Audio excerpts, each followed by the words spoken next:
PLD Projects presents Holy Snokes, a Star Wars podcast featuring PLD and Matty Gunner. May the Force be with you, always.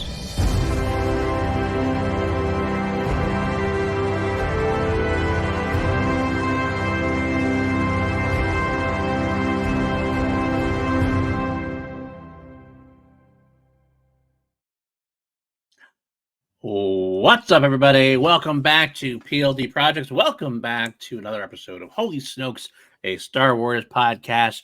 We are breaking down the Bad Batch. We have 2 episodes to go through. 2 great episodes in my mind. That's a spoiler. I really had a great time this week.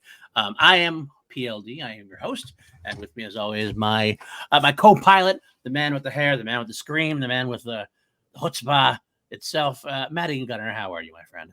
I have the chutzpah, huh? I don't even know what that means. What the hell does that even mean?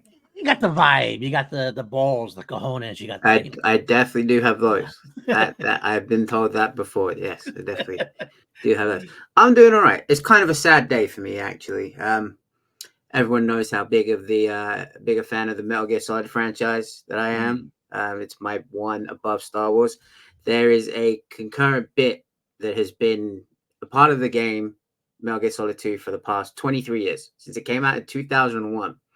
They misspelled the name President George Sears. They forgot the E. There was a typo, so it was always Gorge Sears. For 23 years, that has been a bit that has been long-standing. Konami never changed it until today, when they patched it to the correct spelling. Why? I saw it online, and I was just like, I have many gripes with Konami and a lot of major gaming studios. I've let a lot of shit slide, but this is a war crime per the Geneva Conventions. Why would you do that? I mean, to me, like, that's like akin to, I mean, not that we should, I mean, Lucas changed a lot of things, but that's like Lucas going in and changing the Stormtrooper hitting his head. Like, it's a fun fan base kind of thing. It's like he's like, And this isn't just about the typo.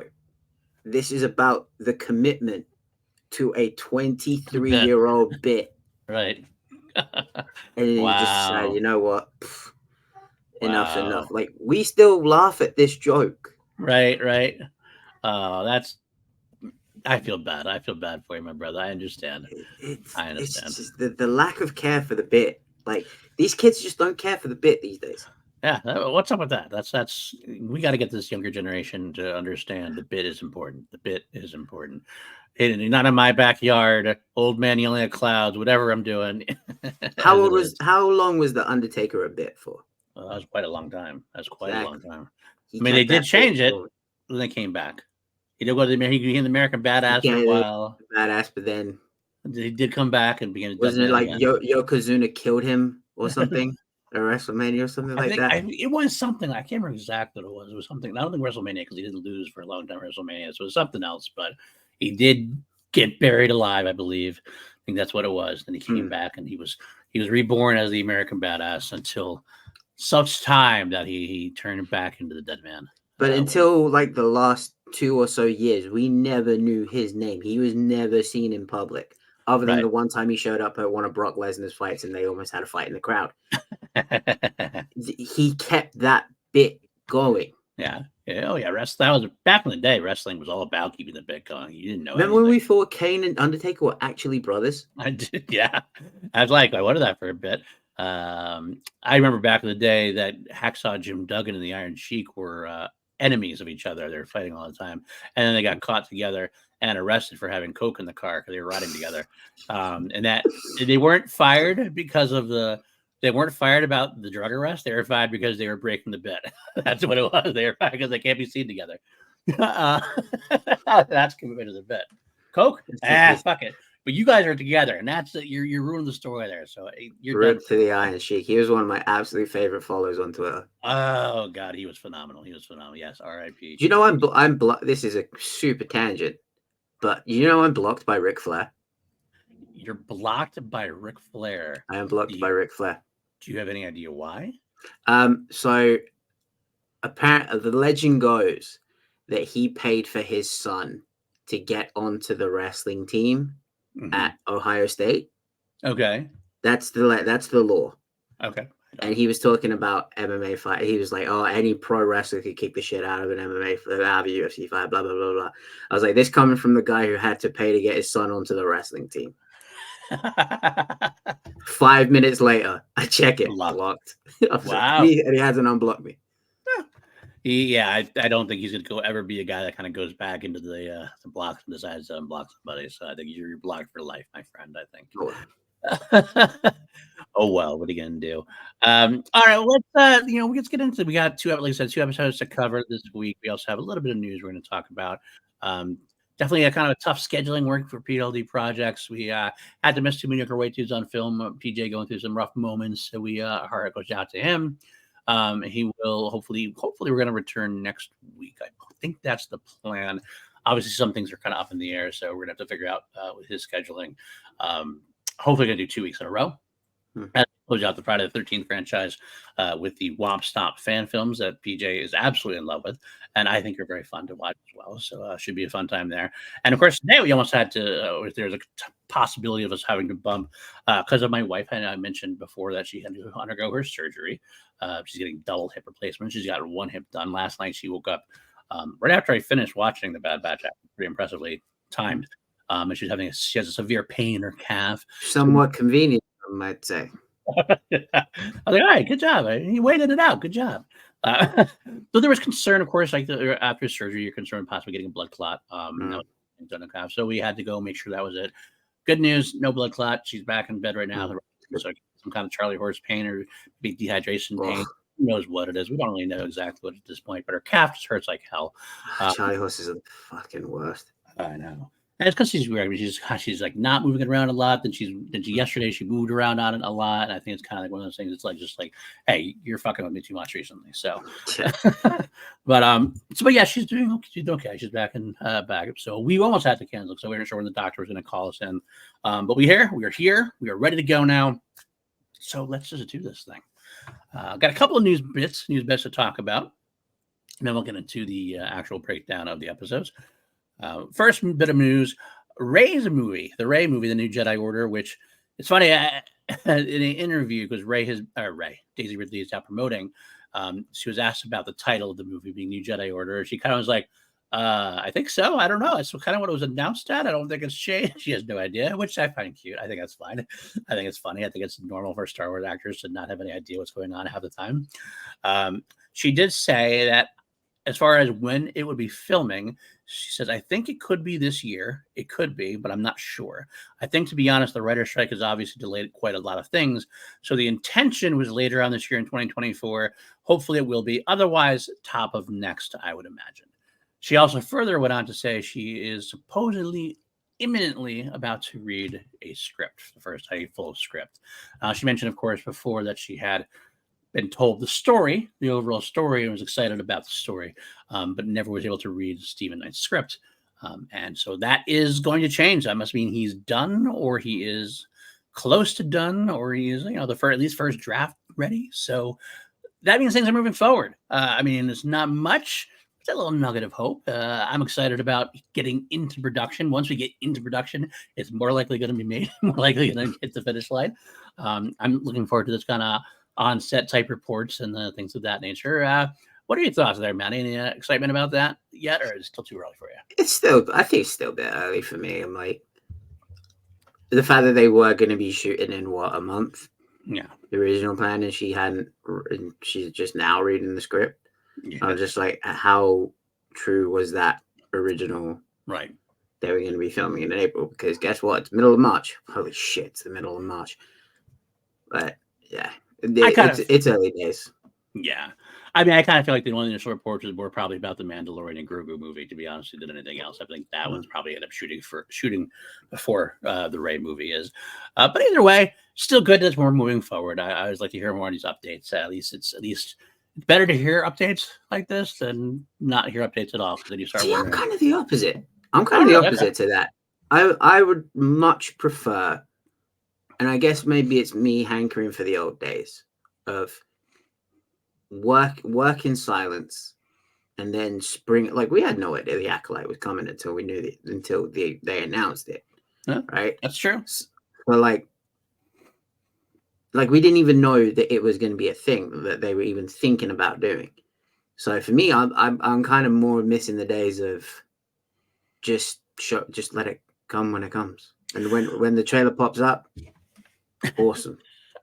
And I do get that. I do get that thought process. For me, though, because it was announced, and because of our recent history of projects falling apart, things changing, things getting canceled, everything else, it's good to know once it's been announced that we are still moving forward. Like this feels like a step forward, and I like hearing it directly from the horse's mouth, so to speak. Someone directly involved. A lot of our reports like this are like, "Oh, sources say this. Sources say it's filming in June." Have days where they come out and say, "Yes, I'm about to read a script, and I believe we were planning to shoot at the end of the year, probably in the year." Like that means that like she's directly involved, so that's a good thing about it. That's cool. And yeah, you speak to the point of like we've had a few things fall off. I guess that also plays into it. That I'm just kind of I don't want to get my hopes up and because like you have Patty Jenkins out there on a airbase, like filming a whole promo for a movie, and then all of it doesn't happen. I'm just kind of like. I'm kind of over it. And this isn't just Lucasfilm. Like Marvel have had to now shift a load of stuff as well. Right. Mission Impossible has had to shift. Batman Part 2. The Batman. I literally just saw that just before we started shooting the podcast. So I'm just kind of like, cool. Let me know when there's a trailer. Yeah, I get it. Unless it's the Acolyte. Do not let me know if there's a new trailer for the Acolyte. I still find it funny you're not going to even watch the trailer. You watch the one trailer, you watch the other one. That's so I got all I needed. All right. Which, by the way, have you watched the show? This is another complete tangent, but with two mediocre white dudes taking a little bit of a break, I feel like this is going to be like I need to fill in the whole of the tangents. Have you watched the show Shogun yet? I have not. I really do want to. I've heard great things about it. I've also heard it's only going to be the one season. It's because there's the only one story. Right. That's what I've heard as well. Which is good. I like that. How many episodes are there? Every single. I think there's like. So I've only watched 4 so far. I think there's about 7 or 8. 7 or 8. Okay. But like I hate every white character in that show. Yeah, that tracks, and it's going to show you. It's just like and it just goes to show like why every person in the Empire has an English accent. We are the villains of history. Like this is a thing, and I kind of had that realization of like, that's why the English are always the bad guys. But Hiroyuki Sanada, oh my god. Well, I love Hiroyuki Sanada. I do love him. I'm gonna try to add that to my list. We're watching some stuff with Kim recently. We are just getting through Mr. and Mrs. Smith, which I've enjoyed. Oh, is that with Donald Glover? Yes, Donald Glover. It's a very interesting take. Very interesting take on the thing. It's like it's not what I expected, but it's very good at what it does. I'm really impressed by it. I can't wait to see further on that. And I eventually got to catch up on The Bear. I've never watched The Bear. Oh my! I've heard phenomenal things about it. Cousin, you need to watch it. I've started calling my friends cousins because I'm guessing that's a Chicago thing. But I call my friends cousins. Like if I'm at a friend's house or we're making dinner, I'm like, yes, chef. It's so good. But Tokyo Vice is another one you need to add to your list. It's got Ken Watanabe in it. Oh, you sold me right there. So good. Okay. All right. Fair. Okay. Next up, news bits. Jake Lloyd's mother shared a very cool update. I thought. Obviously, if you've cried a while, Jake Lloyd obviously had some mental health issues, struggles. After being in the Phantom Menace, a lot of people potentially blamed it on the backlash he received. His mother was pretty clear that it wasn't like the mental health struggles he had was going to happen regardless. It was more of a genetic thing, and that she had kind of shielded him from most of that. Sure, there was a little bit here and there, especially in high school, I'm sure, but that I believe it's a schizophrenia was going to come out regardless. He has like hearing voices, and he was things weren't there, and he was caught between two realities. And of course, he got in trouble with the law, and then we're going to a rehab facility or a mental health facility, and he's in that mental health facility now. He's about halfway through a run, but Jake Lloyd's mother has said that he has definitely made some great steps in recovery. He probably will never act again, which I would expect that to be the case. But the thing I found most heartwarming is that after everything went down, and I mean, first of all, I was happy to hear that it wasn't Star Wars driving them, because that would be that would be a sad thing if the fandom drove him to this. Hearing that's not Star Wars fans' fault doesn't excuse their behavior. Like, you still were dickheads up to a little kid. I wouldn't say it's their fault, but it was definitely a contributing factor. Even if it wasn't at all a contributing factor, the fact is you were a dick to a kid, and that's not cool. But the fact that beyond all that, he is actually still a Star Wars fan. He's been watching the Ahsoka episodes. He just got an Ahsoka like action figure. His mom gave him a little gift of Ahsoka action figure. Yeah, so that the Black Series Ahsoka, yeah. Yeah, so that makes me happy that he's still getting enjoyment out of it. So kind of it's not quite a happy ending, but it's a warm feeling in your heart kind of thing, seeing someone recovery. And obviously he's still, I mean, it's always going to be something like that to struggle for the rest of your life, depending on how things go. But right now, let's bask on a positive side of things, if you will. You know? Yeah. All right, one last bit of news. Asajj Ventress voice actress Nina Butterman was at a convention. I forget what convention it was this time, unfortunately. But she was asked about Asajj in the Bad Batch. Her quote back to that question. It's all very exciting, but the Bad Batch is just an appetizer for what's to come. Cool. All I need to know. I don't want to think about it. I don't want to pretend that I'm going to even think I know what's coming if she's saying that. Well, you couple it with Brad Routh's statement about her having more stories. It's obvious to me that there's something future coming up. Whether it be, now I don't want to, just for everybody else out there who's speculating, it could be something as low-key as a video game. It could be something as low-key as an arc in Tales of the Jedi. Something like that. It could be that. But I understand if speculation starts ramping wildly that the next animated project would potentially involve Asajj Ventress in some way, shape, or form. And I would say, just on my own case, and I don't know if you agree or disagree, disappointment's not the word I'd use, because I want to see more of that character and more of Quinlan Voss would be great. Personally, I was hoping to get out of this era for a little while and do more of like like I said, I've always wanted to pitch that Clone Wars post Return of the Jedi story with Luke, Han, and Leia anthology type series, or perhaps a Luke and Ben solo series kind of thing, something along those lines. Maybe even something way out in the great order kind of thing to kind of get out of the episode 3 to 4 era. However, with that being said, in Star Wars animation, I trust. And I feel like if they do it up to the standards that they've already set for it with Rebels, Clone Wars, and Bad Batch, there is a lot of cool stories that could be told, especially if you involve Quinlan, especially if you involve perhaps the path and establishing the path and everything else. So that's where we would end that. There's going to be more of Asajj. That's all we really officially know. Speculate away, but don't. If anything, it's probably going to be more in the lines of like between 3, 4, and 5. I think, because other than Rebels and the OT, what storytelling have we got between 3, 4, and 5, and a few video games? Oh, you mean we went 4, 5, and 6? Sorry, yeah, 4, 5, and 6. Yeah, okay. So the original trilogy. That's what I thought would be kind of cool too, to see someone like Asajj in that time frame. And I remember I was talking to a friend of the show, Jeremiah Morris, who was saying he wasn't a fan of the idea of doing a show during that time period because he doesn't want people to get all like excited or disappointed about getting Luke, Han, and Leia all the time.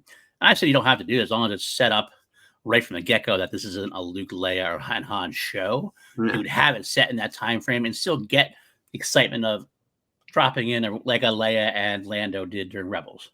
Like, you'd have them, everyone's a pop in. Yeah, Lando drop in. We had regular Lando drop-ins in Rebels. I would kind of like them to steer. I do agree with Jerry. I would like them to steer away from the Luke, Han, and Leia side. Maybe you have a reunion between Asajj and old Ben. Hmm. And like Asajj is like trying to be a little bit flirty with him, like she used to be, and he's just like, "Look, I'm too old for this shit." It is funny because like I said, I pitched the Luke Han and Leia type story post Jedi, but I would also not prefer a Luke Han. We don't need any more Luke Han and Leia in the original trilogy era because we have the original trilogy, and we actually have a ton of comics that have kind of been detailing that out. So that time frame is good. The post Jedi series is more interesting for me as far as Luke Han and Leia go. But we'll see. We still got a long time to go. Hell, I'm still. This is not speculating responsibly because I know this is not going to happen, but I still gotta hold out hope. Maybe we'll get 2 animated series going, considering how they're hiring more animators and things of that nature. Who knows? Who knows? But all right, that is it for our notes and news segments. Let's get into these episodes. The 2 episodes. Brilliant idea, or I wouldn't say brilliant idea. It was just no-brainer idea to actually issue these episodes at the same time, because they are basically one long story. You can say it's a part 1, it's a part 2. Infiltration and extraction is one long story. And how we do things here on Holy Snokes is we go by segments. We change things up just a little bit. We realized that we initially did the segments as a way to try to avoid doing a typical beat by beat breakdown. And we have the segment we called the mission briefing, which is where we kind of did an overall view. It kind of turned into being a beat by beat breakdown. We're going to try to change it up a little bit. We're still going to do mission briefing, but it's going to be more of instead of going beat by beat, we just want to go overall tone, thoughts, overall feelings. Maybe it could be from any part of the episode, really, to be completely honest with you. Before we get into the regular rest of the fun parts there. And we're going to do both episodes, especially because it was 2 episodes right in a row, like that were continuing story. We're just going to do both at the same time. So let's get right into it there. The first thing we always do for Holy Snow segments. Who wants to see Hondo? Talk to me! Hondo Watch. Is there a chance that Hondo Ohnaka appeared in either episode 6 or episode 7 of the 3rd season of The Bad Batch? And the answer, my friend, This effort is no longer profitable! No. We're running out of time. Yeah, we're running out of time. It's Hey, not looking good. I'm almost starting to think ahead and saying if we ever do get the Asajj Ventress, if that is the next animated series we get involving her, that might be a better bet for us to get Hondo. You think Hondo is going to show up in an Asajj Ventress story? Depending on what it is. Hey, if they're opening the path to hand, they might need smugglers. They might need underground people to help the path. They should have cast you as Mr. Fantastic, because that is a hell of a reach. That couldn't be. Hey, you know what? I'm desperate, man. I'm a desperate man. You're going to take a job. You're going to take a job from Pedro. I'm desperate, man. I'm a desperate man. Hondo Watch 2024 unfulfilled so far. We'll keep our eyes open as always. There was, there was a spot for him, I guess, in this episode, but it was pretty self-contained. So could have seen him come back with Echo, maybe. But at that point, probably it would have been almost over. It would have been overshadowing. It wouldn't have been worth the squeeze, I think, at that point, just to have him in there, because that wasn't what we were going for, unfortunately. Although maybe that's who Echo was referring to when he said he's been running into some interesting characters for giving Omega her laser crossbow there or whatever it is. But although I'll throw it out there, maybe she got that from Ventress. It kind of looks like a Dathomirian type of weapon. Potentially. Yeah, it's green. It's glowing green, possibly. I mean, I ran into more of the probably like Fennec. Mm-hmm. Yeah, no doubt. I mean, there's a lot of people that could have been. But you're right. Yeah, I didn't think about that till now. Like the green glow might be a nice little hint there, if you will. I mean, who knows? Who knows? I actually like that they left the Vega away because I like the fact that Echo's out there. There was a big old fucking hint at the end of season, at the end of episode 7. Let me tell you, big old fucking hint. We'll get there. We'll get there through things. Absolutely. Okay. So then let's move on to our next segment. This is the aforementioned. What do you need, Rex? Any chance I could use you for a mission? Mission briefing, and by this case, we are going to keep it briefer.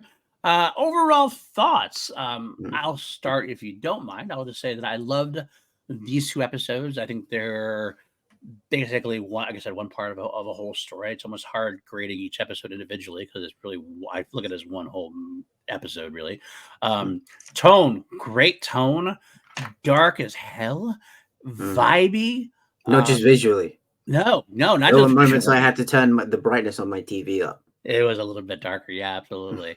But God, the Kevin Kiner and his kids, wow, the music the entire time just set a great tone of dread, of fear running throughout the entire episode. Like it was just so palpable there. Every time I was watching, I kind of felt myself just like leaning forward more, and going, all right, let's get safe. Let's get safe.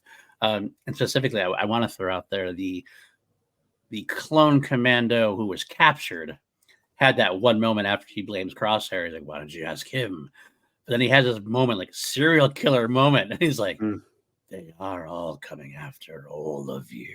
And I was like, oh, fuck. I'm a little scared here at this point. But it was great seeing. It was a great time to shift back to this part of the story, right? Great part to see the clone. We got the crews back together. Hunter, Wrecker, Crosshair, Omega, Batcher. They're all together again. All right, let's see what Rex and company is up to. This is the story that I want told now. I get it's the show is titled The Bad Batch, and like it focuses on this one group. But this is the story that I need to see. This is the story that piques my interest the most, that is keeping me wondering what the hell is going on, is when we have all the clones together, sometimes fighting each other. Right. Yeah. Some of the great moments we had in this episode. I agree 100%. This part of the storyline is what makes this such a great thematic show. This is what saves it from the Bad Batch from basically being the A-team in space. If it was just the Bad Batch and Omega gets caught, everything gets caught, it would be fun. It'd be fine. But this gives it the depth, the overall story of the clones. It began and attacked the clones and was developed so greatly in the Clone Wars, where we got to know all the individual clones.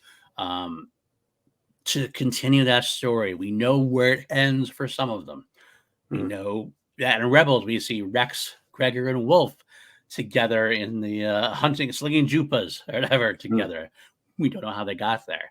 And in fact, we don't know what happens after Rebels for the clones. That's all we got so far. But there is that gap about what happened after Order 66 and the phasing out of the clones. And it's an important story to tell. It's an important Star Wars story to tell. It started at the very beginning of Clone Wars, the first episode of Clone Wars, where Yoda said, you were all individuals. You will all have your place.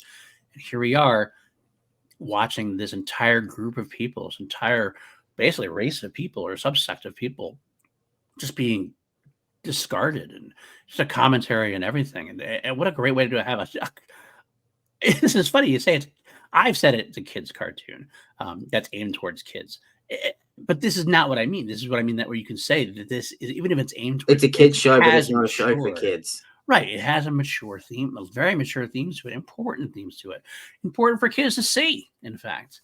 So I agree 100%. I'm glad we're getting back into this part of the thing. This is there's like 3 stories to tell, really, in the Bad Batch. So we have the Bad Batch crew, we have the clone story, and the third part is the connective tissue that we're getting with the M counts going from here to Grogu to 4.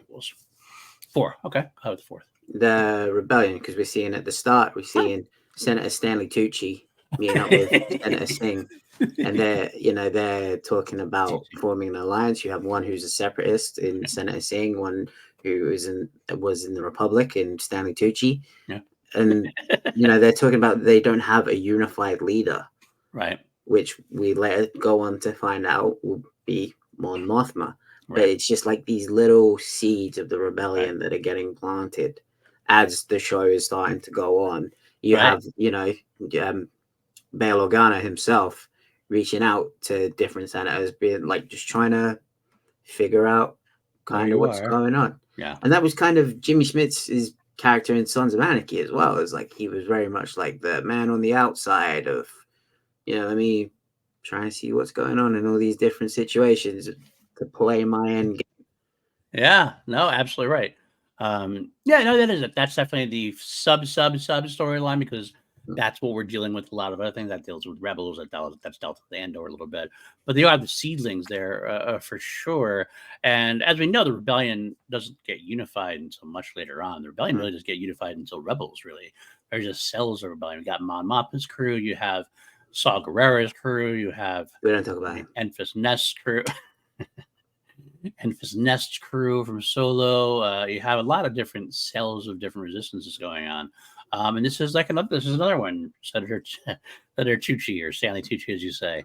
The Tucci is loose. The Tucci is loose. But yeah, no, that's a cool, definitely a great addition. But it's important that all four of these are like ingredients to make up this soup that has been such a great Star Wars soup, so to speak. So good. I'm glad it's a great time to focus back on that. We only have, it's sad to say, it's scary to think, we only have 8 episodes left now. We have 8 episodes left in the entire series, and we got lots. One of those weeks is another 2-part, right?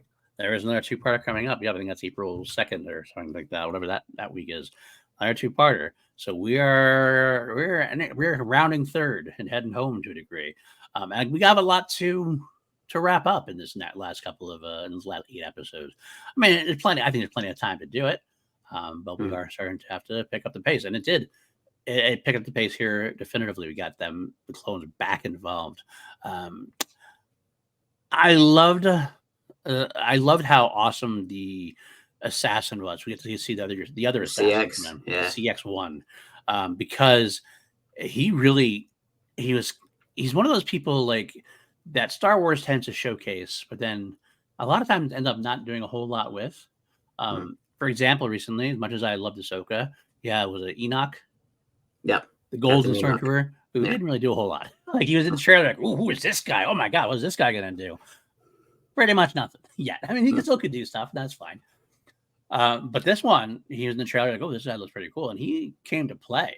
He was watching him was phenomenal. Great action bits galore throughout. I loved the score when he was on screen as well. It kind of went to like that dark wave, synth wave, Blade Runner-esque style score that is similar to Crosshair's theme when Crosshair was with the Empire. And I was just like, oh, that sounds cool. That does sound very cool. What do you think about the clones base being in Teth? I loved it. I mean, when we talked about the trailer a while ago, it's such a perfect full circle moment. Right. Hey, they're in this, but remember that movie that you all dunked on and said was shit because of a child character? We're gonna go back to there.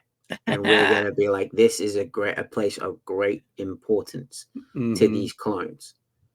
And I was just like, bravo.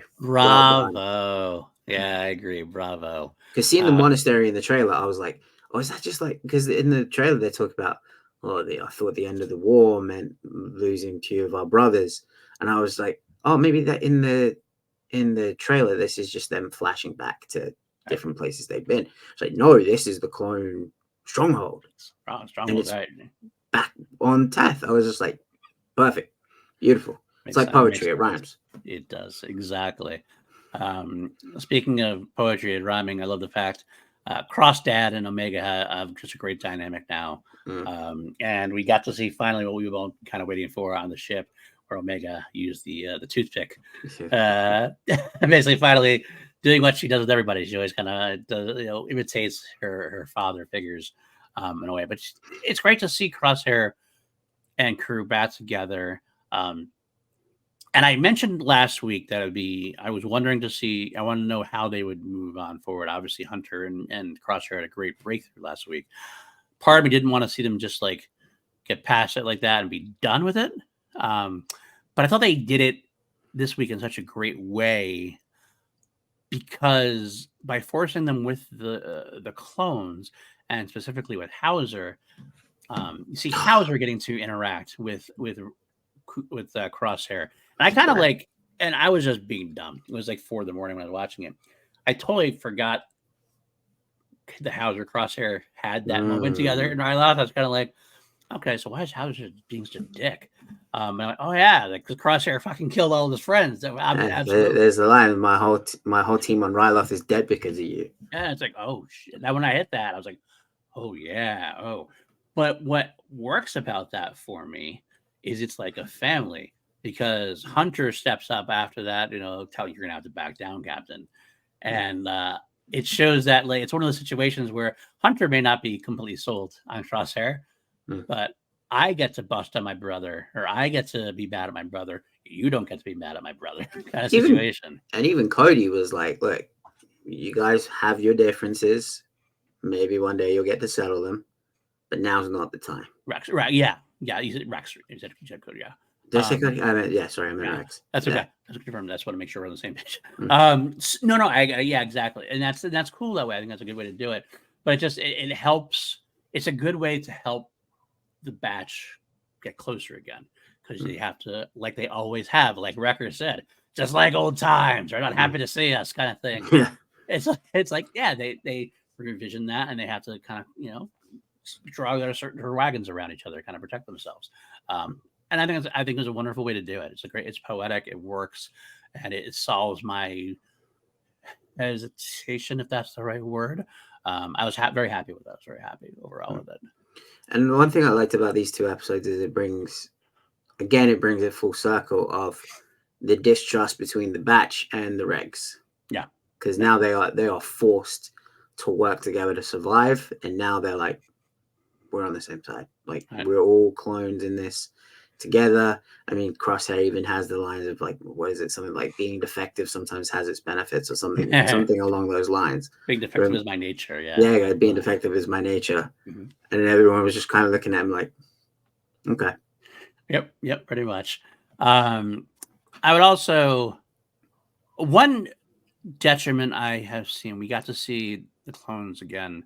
Fireball and Nemec were in these episodes, and we got introduced to them in Bad Batch, like they were with Rex before.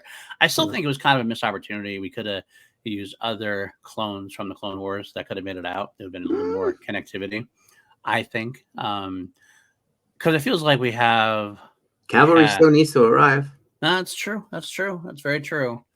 We did lose one, of course. R.I.P. Fireball. Actually, lost both of them, Fireball and Nemec, didn't we? So R.I.P. Fireball and Nemec. Who would you rather have been?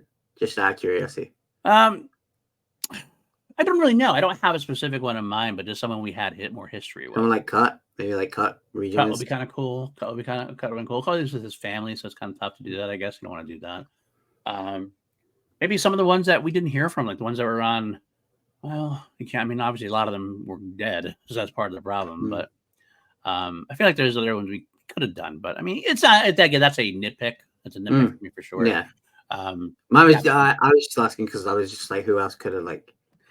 Because I did have that feeling as well. I was like, if you're gonna bring back Fox, Fox would have been a great one, or like Cut was my big one. Like we haven't seen him since season 1, so it's just like, could they draw him back into the fight somehow? Absolutely, something like that. Either way, though, I mean, again, like I said, nitpicks for sure. So the assassin becomes a one-man wrecking crew, basically, and does call in. And of course, we learn at the very end of the 6th episode that who's leading the charge there is our old friend, Commander Wolf. I lost my shit as soon as I saw that paint job on the armor. And this is solely because, like, where I've now, like, in the Thank the Maker Discord, there's so many talented costumers in that Discord that have been, like, making clone armor as these series are going on. Like, shout out to the Dad Batch podcast. Like, they go to conventions dressed up as the Bad Batch, and they always, like, working on their armor, upgrading it throughout the seasons. And I'm just like, it's gotten to the point now where like I see a clone's armor and I can recognize it. And as soon as I saw that paint job, I was like, oh shit, that's Wolf. I know you are, right? and Echo's gone to get Gregor, right? and right they're now. with Rex. What the hell is going to happen? Absolutely. We don't know yet. We still don't know. It's a lot coming up in this place. Yeah, absolutely. What else about this episode that should we break down a little bit? I love the dynamic between, like I said, between all the characters had great dynamics with each other. You had Crosshair with Omega, you had Hunter, Crosshair, you had Echo, Hauser and Crosshair, you had Rex and Hauser, and there's a lot of good moments. I don't like where we're going with Crosshair. Okay, tell me about it. The amount of like love and like redemption and atonement in such a short period of time for Crosshair. We know how this goes. we know, like, I've already seen like people calling Crosshair the GOAT on social media, and like people doing like fan drawings of Crosshair and Omega, and I'm just like, this y'all is need to stop.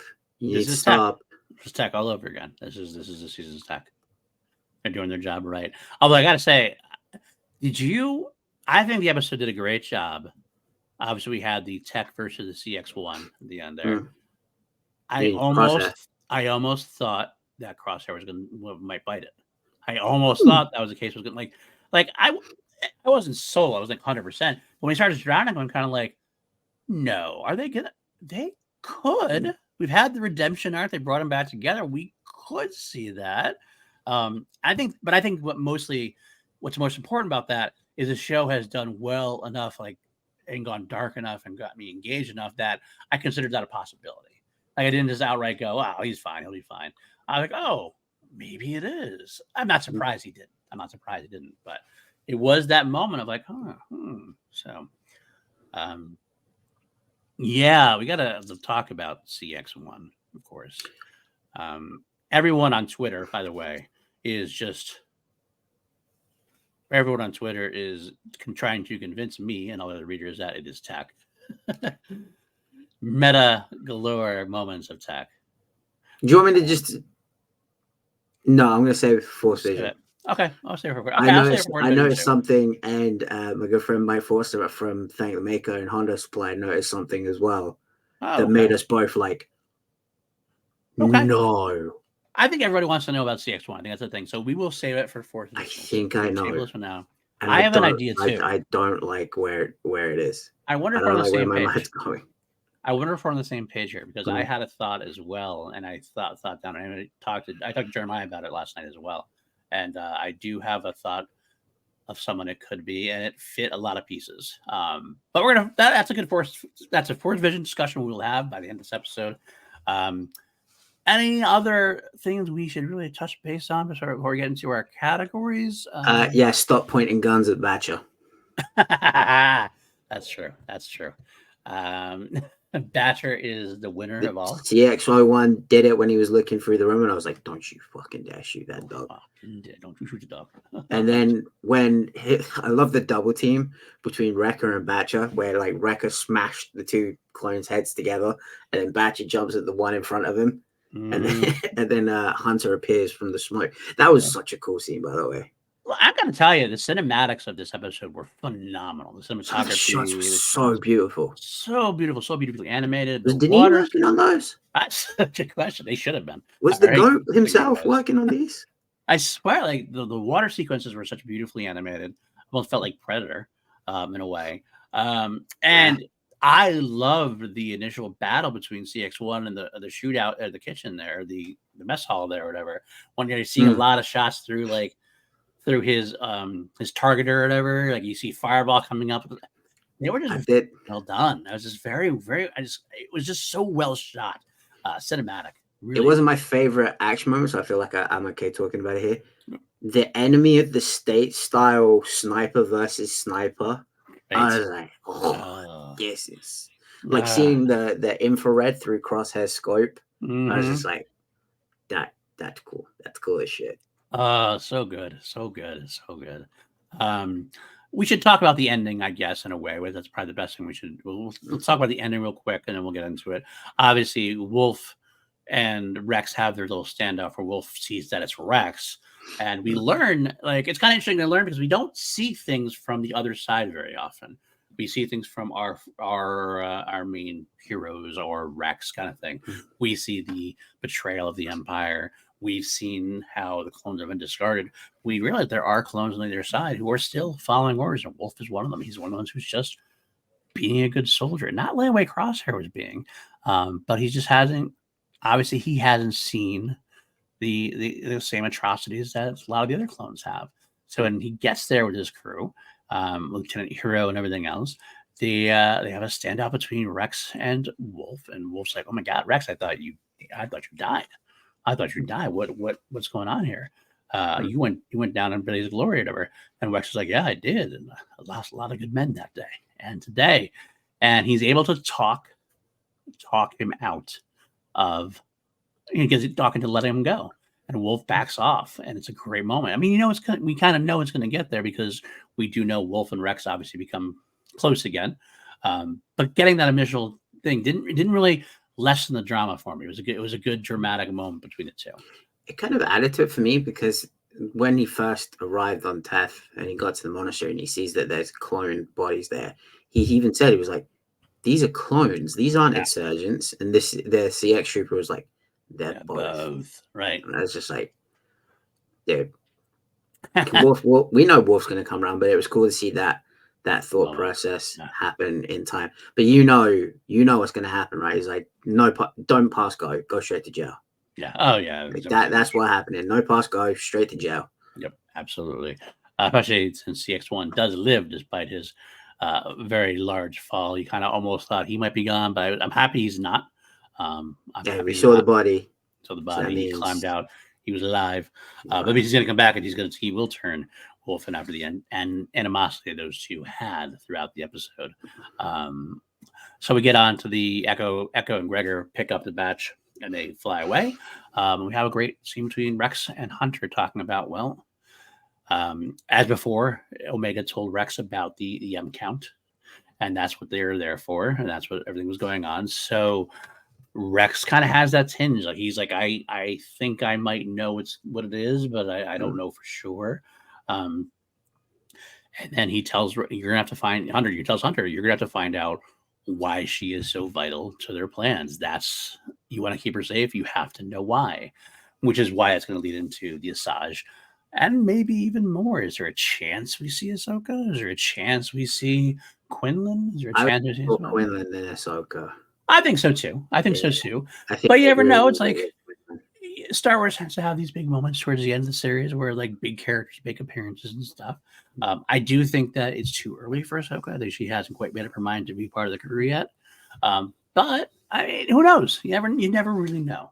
If you're gonna take the weird kooky bunch, the outcasts of the army, you go to the Jedi outcast. You go to the one that with the less conventional Jedi methods that you could probably.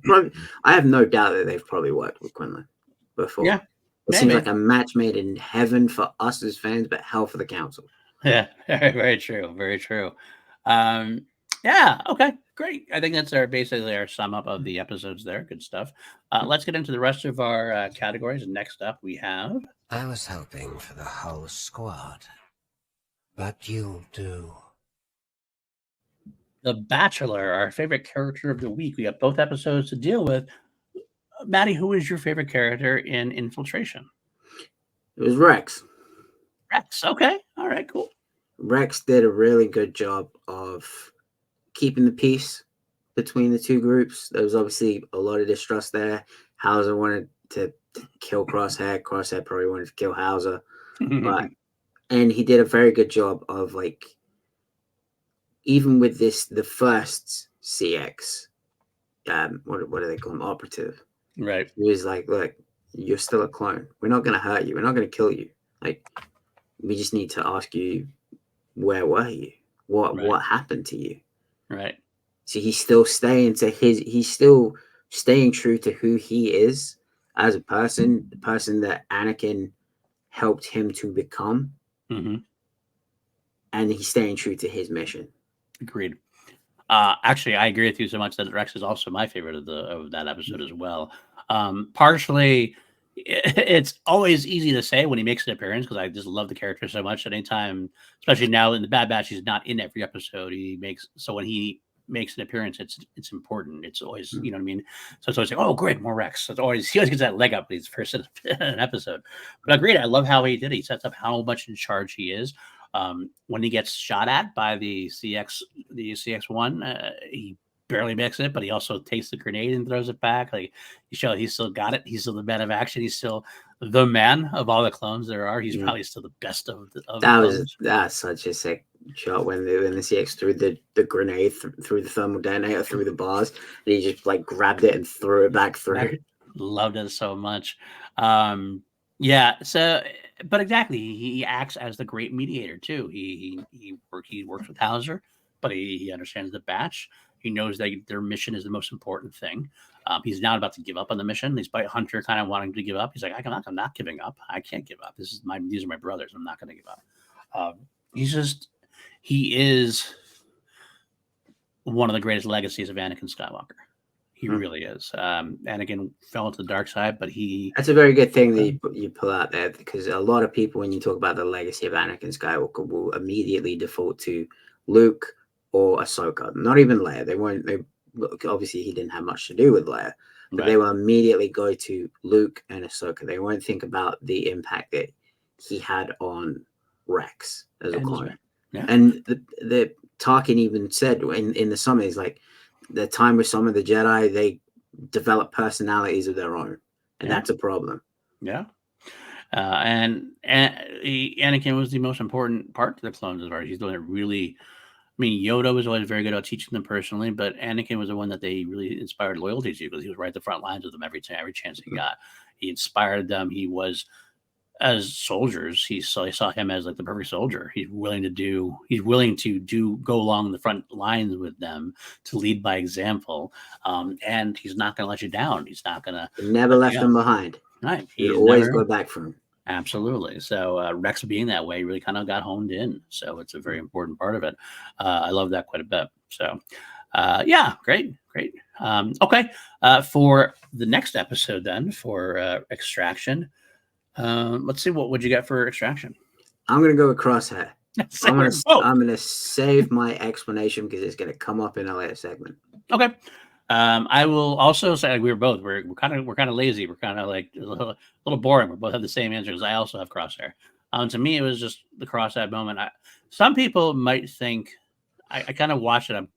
Sometimes I look at an episode and I kind of wonder how other people take it versus how I am watching it. And I almost like, are people going to be thinking that he is too all in on things? Like, is he too all in on Omega after like really disliking her for such a long time?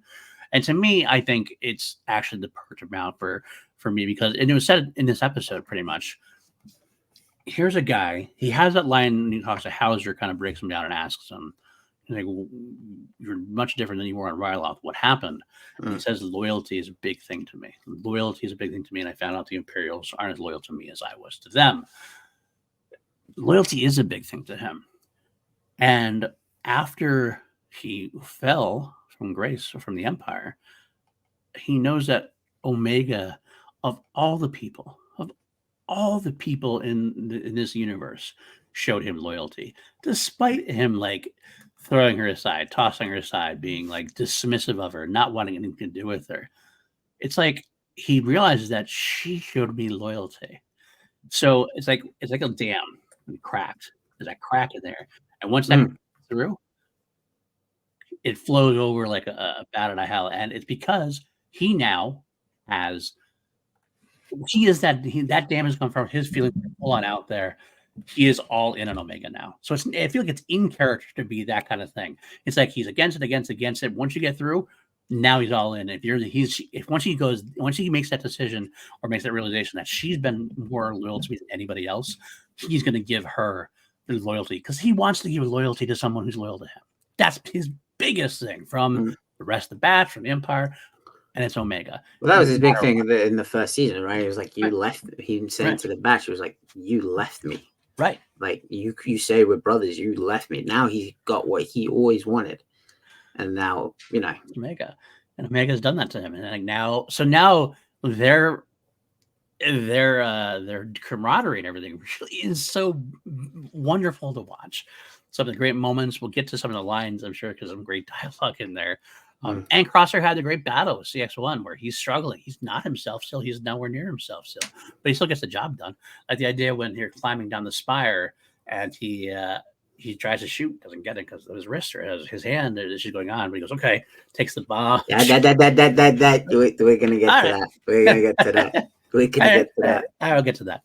But yeah, that's what I feel about Crosshair too. So, all right, let's move on then to our next before I go any further and break your spirit here. Yeah. Let's move on to the next line. The ability to speak does not make you intelligent. Now get out of here. I said next line, man, next category, but it is favorite line. Ice back our favorite lines of dialogue from these episodes we had. Going back to infiltration, we actually said the line earlier. I'm going to say it again. My favorite line from the episode was Crosshair saying, "Being defective is in my nature." It's so perfectly Crosshair.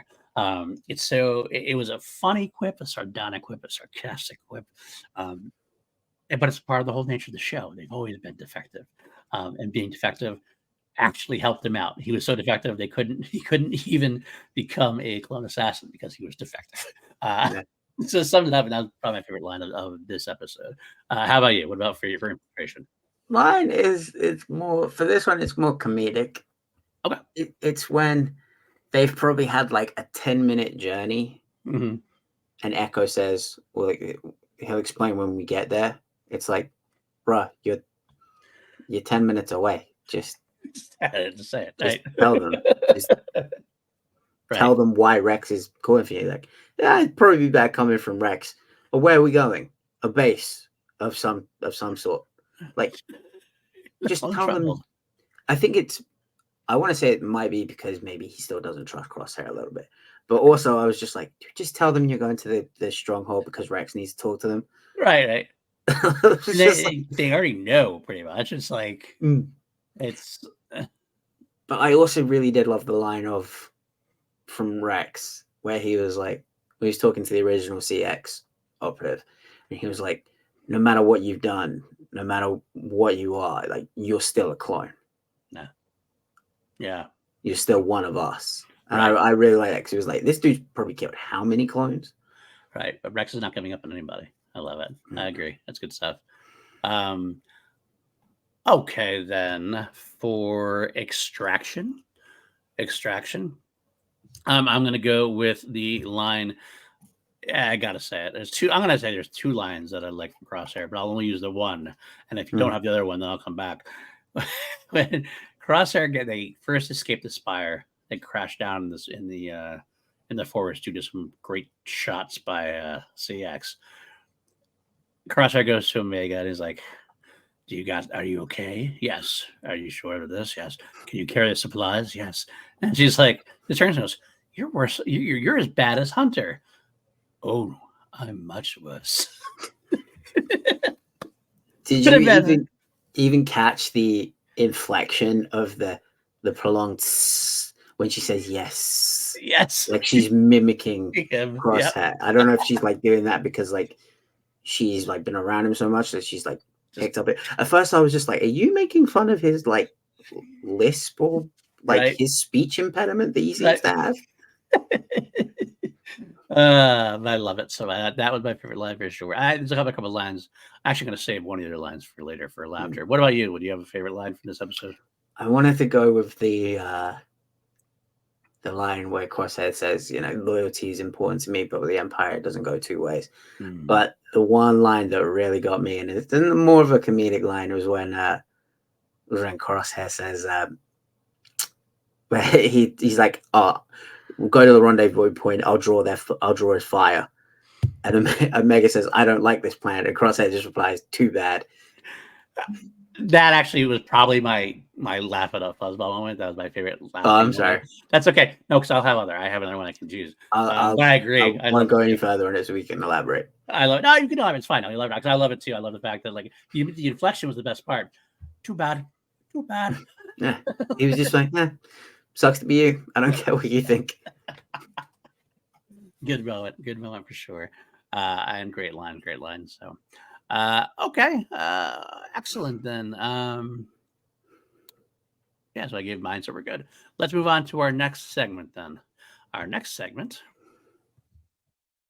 Did you ever hear the tragedy of Darth Plagueis the Wise? This is put that in your holocron and snoke it or explore more lore. Everybody take a look at the episode and figure out what we want to explore more of as far as getting deeper dive into. For me, for infiltration, I want to know. I want more about Echo and his interesting context. give me the Echo limited series at some point where Echo goes along the galaxy and meets up with a certain patron saint of our show, or Asajj Ventress, or Quinlan Voss, or Cad Bane, or any number of crazy characters we have out there. Exactly. Or Grief Karga or somebody, like anybody. Oh God. You know what I mean? That'd be great to see. So I think I just want to see, what does Echo do? Because Echo seems to be the guy that Rex sends out everywhere. He's like, He's gonna be the guy that's like, what do you actually do here? Yeah. I go out and talk to people. Basically, he's like the scout. It seems like he's always being sent away from Rex doing something. But I think that there's a lot more we could figure out. As far as lore goes, there's a lot of stuff we could learn from Echo and his journeys. So give me an Echo and his journeys comic book run or limited series or something. I don't know. What about you? Okay, I think mine kind of spans both of them. Okay. I want to know why they chose Teth. That's actually what I was going to say for the second episode for me, was with the clone base attack. What was so special about Teth that they chose to go back there? And that's a good point. I mean, like, I guess they knew it was abandoned, maybe. I mean, they met, obviously that's where they got Stinky, and that's where Jabba's son was.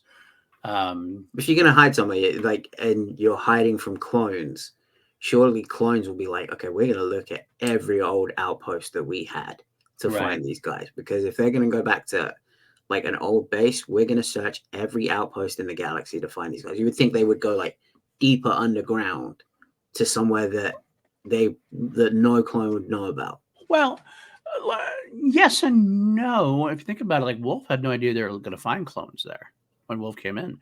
So if you're hiding not from clones, if you're just hiding from the Empire, you go to a place where the Separatists aren't there anymore, the Underground's not there anymore, the Republic / Imperials don't have any presence there. You can't see, that's the thing about leaving the Republic. You can't go to any Republic base because that Republic base is now an Imperial base. So you got to find those bases that weren't Republic bases that they can still take in on. And Teth is one of the ones that was kind of abandoned. And so it might be a good place for them to do it. And I think they think it's probably worth the risk because they don't know exactly how many clones are against them at this point. So I don't know. It's either way, though. But I agree. I'd like to see more about the choice of why you choose Teth and what's going on there. Is there more to Teth that we know about? Yeah, I agree. Good piece of lore there. So. And you're going to expand that over both episodes? Yeah, I think both. Yeah. All right. Yeah, I'll do this as my second. We'll go on then. We'll move on. All right. Next up after that. You got a lot of carbon scoring here. Looks like you boys have seen a lot of action. All right. It's the seen a lot of action. Your favorite action bits. Infiltration, Matty. What is your favorite action bit of Infiltration? The moment where I think it was at first I thought it was Hauser, but now I'm not so sure. It might have been Fireball because of what happened.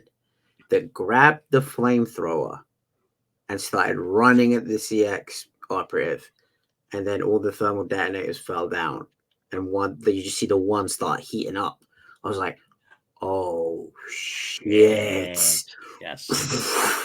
Yes. The roof comes down. For a second, I thought Hauser was dead. I almost started to cry because I thought Hot Boy Hauser was dead. But just seeing that, it was kind of like the old Mission Impossible, watching the fuse light. Just watching that thermal detonator get hotter and hotter and hotter. And it's just like, oh shit, that's gonna blow. That I love that moment. No, honestly, I wish I wasn't so boring. We were picking a lot of the same stuff. That was it too for me. That was my moment. It was Fireball because he was using the flamethrower. That's what it was in Fireball. Okay. He perishes during that. Pretty much, that's the end of Fireball.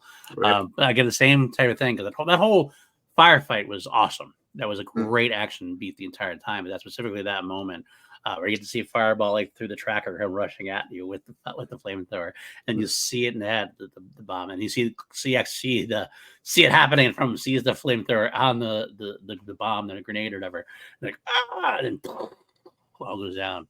But for the sake of trying to do something different, I'll talk about the very beginning there, because the very beginning of that firefight was when Rex and Crosshair and group were talking to the captured clone assassin, Shadow Assassin, and he had that moment I mentioned before, that horrifying like, they're coming for you, and they kind of stood up and like, oh, and what happens next? Explosions start happening. It's like, there you go. I just remembered another one. Okay. That was really fucking cool. It was right at the start when the original operative was on the run. Okay. From Rex and his group, and he climbs up the ladder and he's at the top of the tower. Then suddenly you just see the stun bolt, and Hauser comes right in and on the speed up like it just takes him out. I was like, that was fucking cool. Damn. Yeah, that was very cool. Because he'd slipped everyone else, and then he just gets up and climbs out of the thing, and suddenly, like, well, that was easy.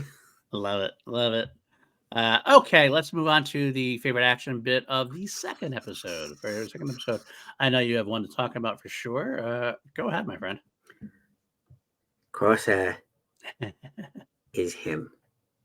He is that motherfucker. Like, he was shooting at the CX, and then he was just like, "Fuck, I can't hit him. This looks like it'll go bang pretty well."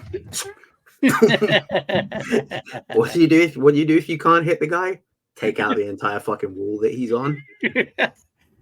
It's a great soldier moment, man. It's a great soldier moment. He's got to do what he's got to do, and he's not going to let his detriment happen. Action movie moment. Like, you could see it. Like, if that was an 80s action movie moment, you could see him like look at the thing. You could see the camera pan onto the explosive and just like put two and two together. I was like, oh my god.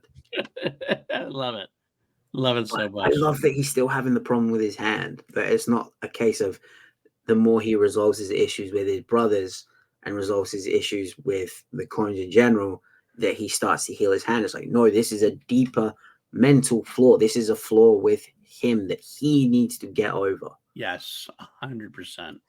Something going on there. And that's one thing I'm looking great forward to for the rest of the seasons. I want to find out what exactly happened. Let's get into that breakdown here. What are we going to find out? Is it related to Hemlock's wrist? Is something to do with that? I don't know. Something going on there, but we got to figure it out. So, alrighty then. For me, I will choose. I mean, that was one of mine as well. I think one of my favorite bits, though, honestly, was the standoff itself. I mean, it's an action bit. I think it's still an action bit. I love the fact that they have on the side, you have the shuttle, the door opened, light behind it. You have Wolf and the crew. On the other side, you have Rex and the crew, and then you have Echo's ship coming down, and they have that great like panning from the distance of shot of both sides staring off at each other and not really saying anything even at this point, trying to make up their mind. Is a great set of tension of what's going to go down there at that point. Sometimes the best action is the inaction that happens the moments before any action would take place. It's a powerful moment, so I like that one myself. Dude, I just remembered a line that I really should have used. I really wanted to use for Asajj. Go ahead, you can change it. It's the end of the second episode when Wolf says, "Gather their dead." Oh, yeah. And Hilo says, "But sir, they're traitors." And Wolf says, "But they're clones, and that's enough." Yeah. We're clones. We owe them that. They're also clones. I was like, oh, man. Because it goes back to the moment with Crosshair and Mayday. Yep. And it shows exactly where Wolf's loyalties are going to eventually lie. He's going to get to the point where he knows that he has to help his brothers out, just like Rex is telling him. It's such a great line, great moment. I fully agree. So, all right. Next up. Laugh it up, fuzzball. Laugh it up, fuzzballs. Our favorite comedy moments of the episodes.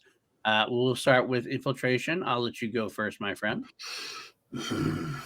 I think it was the moment where they come down off of the ramp and all the regs are like looking at them and Wreck is just like, just like old times. I got a chuckle out of that. Yeah, I was going to. For me, it's a record thing. It's an oldie but a goodie. Record wants to eat. And he starts talking about the spiced food they got there. It's like, oh, now you're talking.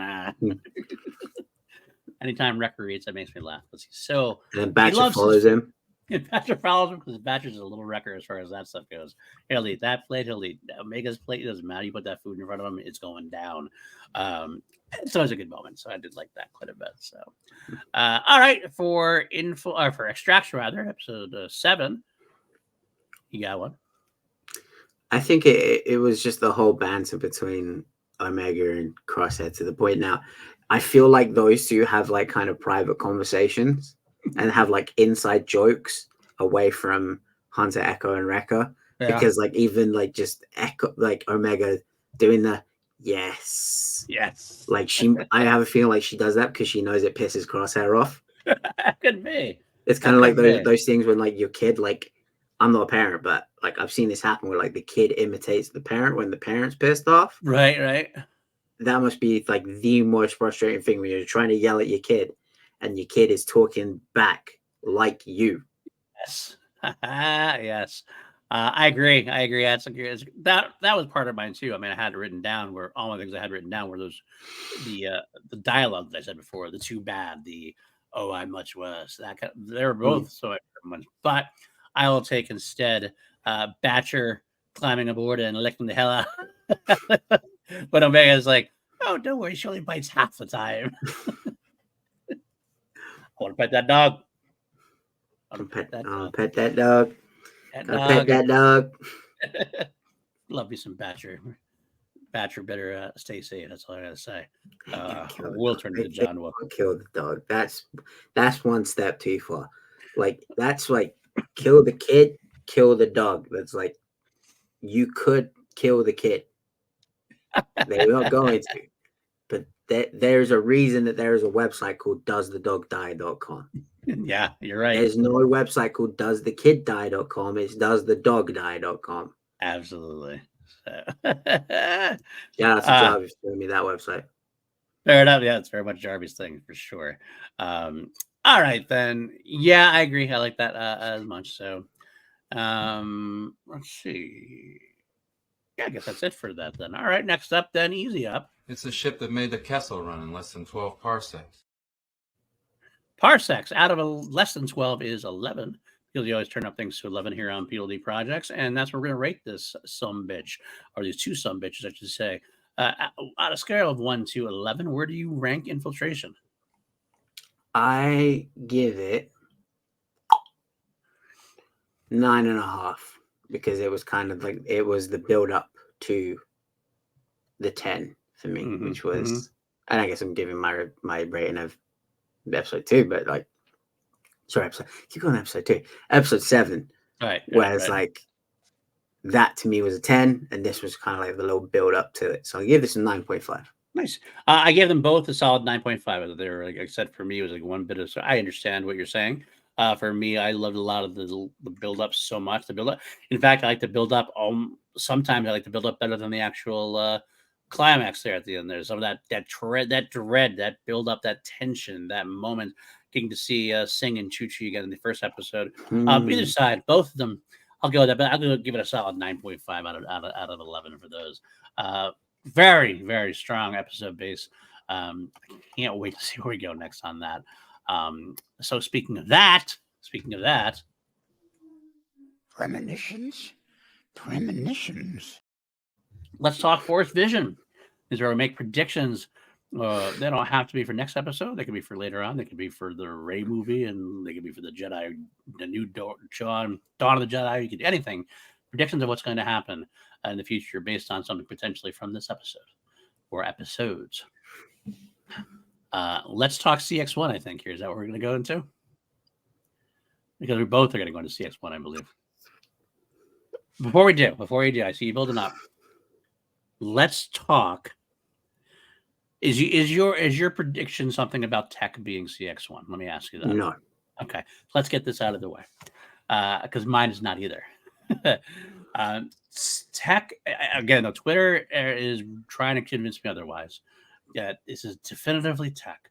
I saw so many people saying his moans and groans sounded like techs. He did not follow orders, as in when do we ever follow orders? He fell a lot during this episode from like every single like meta piece is like they're trying to tell us that this is tech. I'm still not buying it. I'm not buying it completely. Although I think we might have to circle back around in this conversation. I just want to get that out there. That's what a lot of people are saying. I still don't think it is. Although I will tell you this: before this set of episodes, I was 95% sure that this was not tech. Now I'm about 85% sure.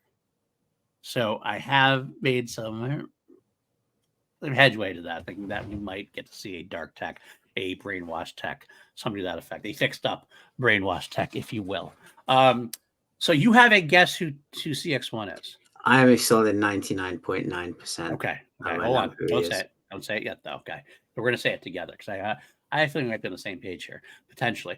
But before I do that, are we going to do 3, 2, 1? We're going to do 3, 2, 1. But first off, I want to say this is speculation, very big speculation. And I really want to warn against speculating irresponsibly. Not that we're doing that, but there's a better than great chance that CX1 is nobody. That CX1 is just a cloned assassin. He's that good. How many times have we done it, even with the Marek thing, right? Where it's the person, because the person's wearing a mask, we want them to be something because we want them to be someone because we can't see their face. It was Ezra. It was Sam Witwer. Sam Witwer, exactly. It was Sam Witwer as Galen Marek in live action. Absolutely. It could be absolutely no one. It's still fun to speculate that it is, though. So as long as it doesn't ruin you guys, as long as you guys look forward and go, okay, if it is revealed as nothing, it's not going to ruin me. It won't ruin me. If I end up being just a clone assassin, to me, it's like, great. I have a new character to love. I have a new character to want to find out more about. I love it. But I do kind of like to speculate as well. And on a count of 3, we will announce who we think it might be. Or you're 99% sure of it. I'm not that sure. Maybe you can convince me even further. Let's see. But in 3, 2, 1, Cody. Yes. I had this long conversation with Jeremiah last night. We brought it up as well.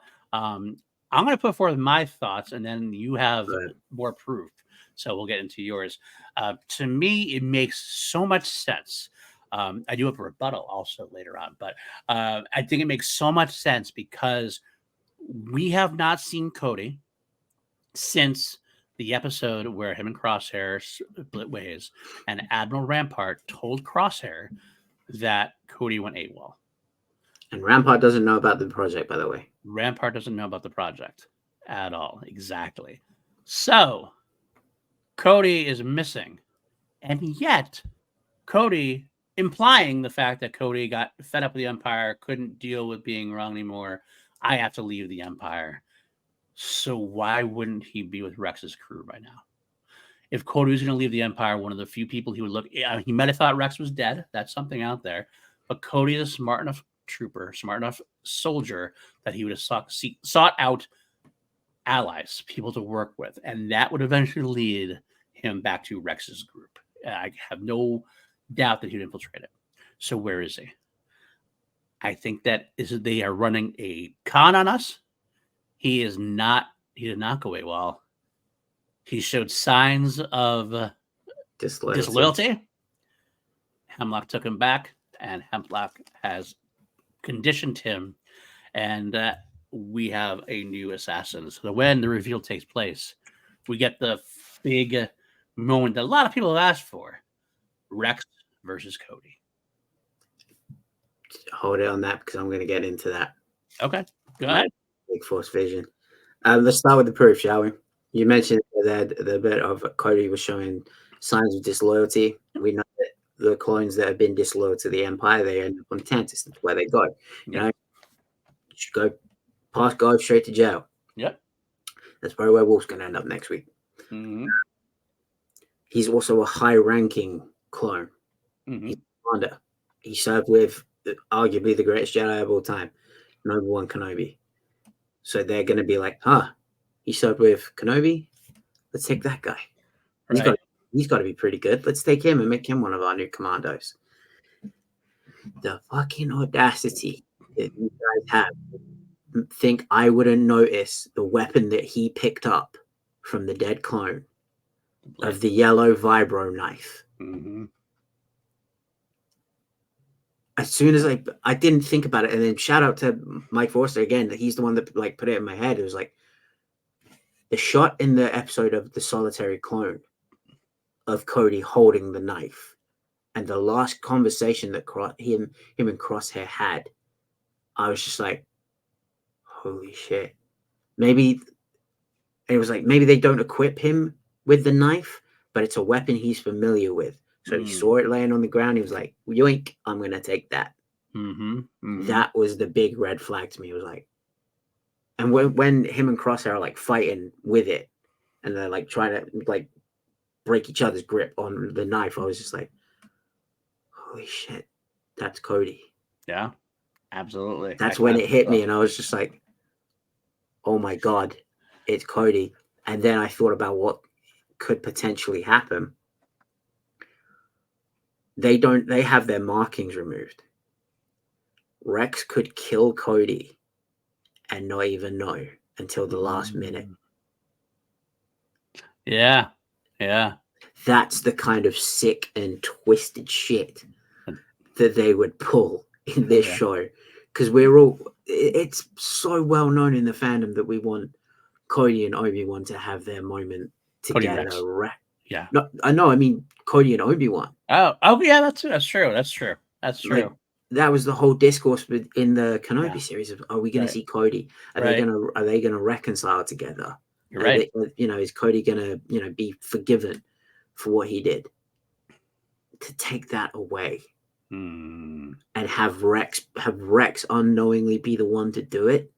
That would be dark. That would be dark. That's exactly the kind of shit that they would pull. Agreed. Absolutely agreed.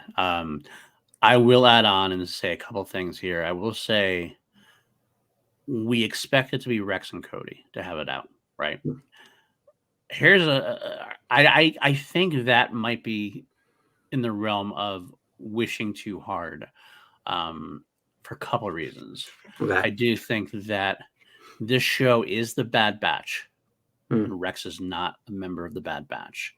He is important to the show, important to the clone story, and he's got his own thing. But I have the feeling that the big climactic moments involving something like that has to be with the Badger. So this was my initial rebuttal, but I'm going to rebut my rebuttal in a way. My rebuttal to that was the reason why it makes more sense for Tech is because this is where the kid show angle comes in. Yes, there's multiple layers of things going on. There's multiple layers of stories. This is a sequel to the Clone Wars. They are connected in that way. But this is a show about the Bad Batch. And if you have to have a closed off Bad Batch show, it makes more sense from an emotional standpoint to have a Bad Batch finale and have Tech be revealed to be the Badger. As much as I don't want it to be Tech. I want Tech. Honestly, I love Tech. I think the sacrifice was one of my favorite, one of my saddest but powerful moments in the series and all the animations we've had. And I think maybe him coming back might cheapen that a little bit for me. We'll see how it's done. But it makes more sense for instead of being Cody, who we haven't seen in all the series except for the one episode, to be a case of that's your finale. It's the Batch and Tech. And at the end of the day, you have to have the Batch be the central part of the story.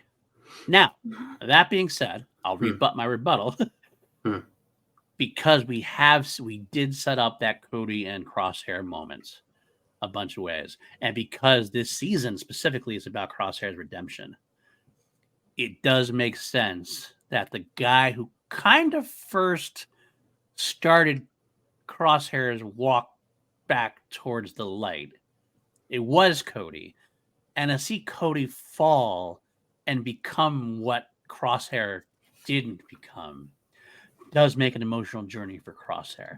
And for Crosshair to see, you're the one who started me down this journey again. what happened? How did this happen? And to be, I'll put you out of your misery kind of thing in a way. So I almost don't think we get Cody Rex. I think if it is Cody, I still think we get Cody Crosshair 2 at this point, as it would be. Because we'll have a sequel to this fight where they get up and we just know it's Cody at this point. I think Crosshair knows who Cody is, and Crosshair is upset about that. He'll be upset about it too, as much as Rex is. Not maybe as much as Rex is. I don't think it. And part of me is also like maybe they just discover it's Cody and they manage to pull him back. Good. That's another thing too. But I'm also know what this writing team is capable of, and with this being the finale, they got to go further from what they did. And the last time they took out one of the Batch. Yeah. And I almost feel like this story now is bigger than the Bad Batch. To kill the movie character. I think this story now is so much bigger than just the Bad Batch. I think this is the finale of the clones as we know them before they scatter, go on to do whatever they do. Rex, Gregor, and Wolf go off to Hudjupas and all that stuff. This is going to be potentially, and probably will be, the last big stand of the Republic army of the clones. Yeah, no, I agree with that 100%. I do think it is. I think that's the argument the writing team has to have. What's more important right now, the Batch or the clones? I think that the clones are a big part of it, but I think it's the Batch's place in this realm because Rex, Wolf, and Gregor, we know Rex, Wolf, and Gregor are living. That's the only thing we know. Because we know we see them later on, and we know they're getting out of town. So I think you can have that clone final moments still without having Cody be with Rex. I think you can have that part of the argument and because you have to have a Bad Batch finish too. And what's the Bad Batch finish if it's not making some kind of finished arc? This finishes Crosshair's arc potentially. See, for me, that I think it would be more Crosshair and Hemlock. And it just seems like that Shakespearean tragedy of like Rex not knowing it's him. Maybe. And it like this guy took out all of Rex's men. So he's gonna want to get it back. Right. Potentially. And it's just like him, like I just in my mind's eye I just see this moment like him pulling the helmet off. Yeah.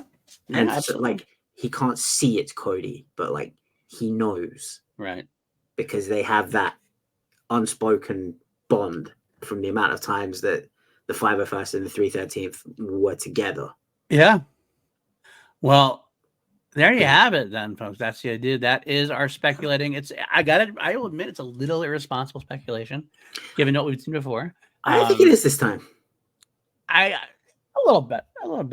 Only in the case of there's just as much chance that CX1 is a nobody. That he is CX1. Oh yeah. So I just want to say it's out there. I want to make sure everybody's out there. Be okay. Learn to let go. Cody extracted one.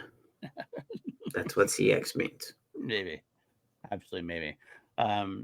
There is the other theory I thought that was thrown out there. So the lesser theory, I don't believe that he actually is going to be a Crosshair mirror. Like they basically couldn't turn Crosshair, so they made another clone version of Crosshair, duplicated Crosshair himself, but made one that they could control better, kind of thing. I don't know. I don't buy it, but it's out there. I'll just throw out the theory is out there. So, all right. I think that'll do it for this week. That's a good breakdown we had of both episodes. Matty, where can the folks find you? You can find me right here. And then once you're done clicking on this link here for my social media, go there, hit that like button, go down there, leave a comment, tell us if you think, oh my God, Matty, you're a fucking genius for thinking of this, or Matty, you're an idiot. Like, of course it's not Cody. Shut up. What are you talking about? And then go up there, hit that little search bar up there, go to patreon.com/PLD Projects, where PLD will tell you what you can find. You can find a lot of bonus stuff, a lot of extra. We have some hangout moments. We're going to hopefully do some watch alongs at some point. I will admit to being a little barren this past month and a half because of Kim's situation and my situation. Scheduling has been really difficult. But we are seeing the light at the end of the tunnel. He has her final episode or her final surgery March 21st. So a couple weeks after that, she should be back on her feet, which means I'll have time to start doing that bonus stuff again. And bonus stuff like that. But you can join people like Jeff Alterman, like Austin Goodell, like Brandon Buckingham, a lot of big crew. We have a really big crew, and I really appreciate them. I appreciate everything you've done. You really helped me keep the lights on, and really, yeah, I really love you guys so much. So hit that like, hit that subscribe. If you can't join Patreon, I get it, but like, subscribe, share the video. I do want a quick note that we have an audio feed now for Holy Snokes. It'll be in the show notes. It's specifically a Holy Snokes feed. If you're listening on the audio, you're probably still listening on the PLD Projects feed at this point, though, because I haven't moved it over yet. I'm in the process of migrating all the old episodes over first. And when I'm done migrating all those episodes over, at that point, that will be the place where you'll find Holy Snokes. From then on out, it'll just be all our Holy Star Wars content in one spot. One-stop shop. Exactly. But if, we do other things for our PLD projects as well. Like Matt mentioned, Two Mediocre White Tees on film, hopefully coming back next week or maybe perhaps a week after. I do review with Lego, where we go through the V franchise every other week. I do my Crown Jewels with Queen. So we're going through the entire catalog of Queen and the solo careers. This week we start the Jazz album and Mustafa, a fun track there for sure. But yeah, I think that'll do it for us, folks. And of course, we will see you next week as we tackle just the one episode next week. 2 episodes is actually not that bad.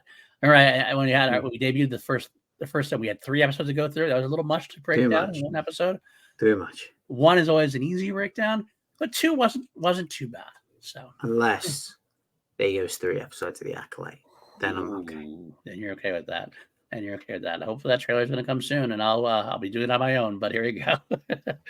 Quit trying to guilt trip me. It's not going to work. It's not going to work. I'll work on it. We'll work on it. All right. Take care, guys. See you next time. May the Force be with you. Always.